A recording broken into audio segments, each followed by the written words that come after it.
सड़क पर कार चलाना सड़क से बाहर कार चलाने की तुलना में आसान होता है। इसी प्रकार प्रकाश तरंगे भी विभिन्न माध्यमों में भिन्न भिन्न चालों से गमन करती हैं। आइए जानते हैं कि यह तरंगाग्र के आकार में परिवर्तन का परिणाम कैसे बनता है। हम दर्पण, लेंस और प्रिज्म के संदर्भ में प्रकाश किरणों के व्यवहार का अध्ययन कर चुके हैं। यहाँ यह स्पष्ट है कि पथ की लंबाई B1 से B2 तक अधिक है पथ की लंबाई A1 से A2 तक की तुलना में।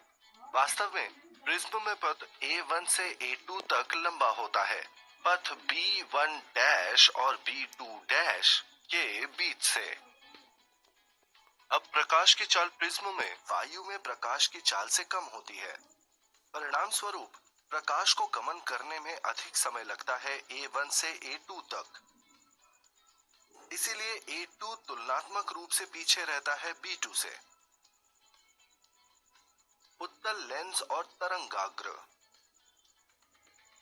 यहाँ दिखाया गया समतल तरंगाग्र XY है जो उत्तल लेंस पर आपतित होने वाली समानांतर किरणों के संगत है। अपवर्तन के बाद लेंस से निर्गत किरणें लेंस के दूसरे फोकस पर अभिसरित होती दिखाई गई हैं। इन निर्गत किरणों के संगत तरंगाग्रों को दिखाने के लिए मुख्य फोकस को केंद्र मानकर एक वृत्त खींचा जा सकता है। ऐसे वृत्त का एक चाप x डैश y डैश चित्र में दिखाया गया है। यह एक तरंगाग्र है जो किसी विशेष समय पर अपवर्तित किरणों को प्रदर्शित करता है। यहाँ भी दूरियां AA और CC अधिक है दूरी BB से।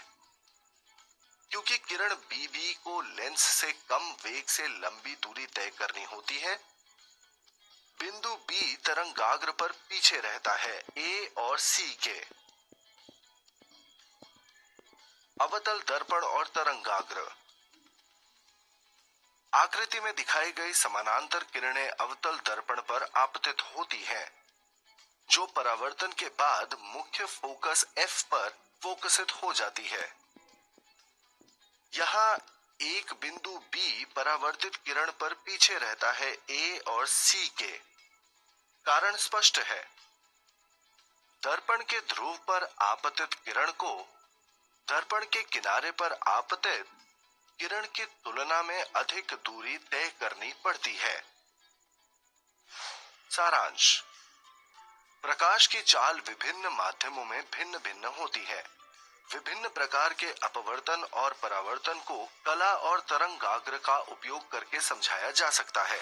हमने अब ये स्थापित किया है कि प्रकाश से संबंधित सामान्य रूप से देखी जाने वाली घटनाओं को इसकी तरंग प्रकृति का उपयोग करके भी समझाया जा सकता है। लेकिन अगर प्रकाश एक तरंग है, तो क्या यह ध्वनि तरंगों की तरह ही डॉपलर प्रभाव प्रदर्शित करता है?